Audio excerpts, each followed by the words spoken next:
दर्शकहरू, यदि यहाँहरूले धरणीधरलाई माया नगर्नु भएको भए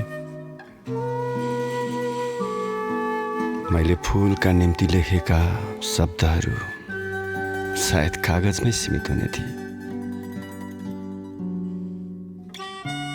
उनको स्वेटर मार्फत मेरो मौनता, मेरा कमजोरीहरू, मेरो प्रेमलाई तपाईहरूले देख्नुभयो अनि महसुस पनि गर्नुभयो। म पो निशब्द भएको छु।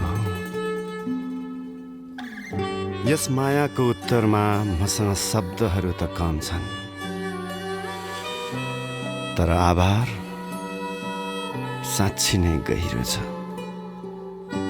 अनि प्रेम उत्तिकै गाढा छ। लु, धेरै धेरै धन्यवाद छ।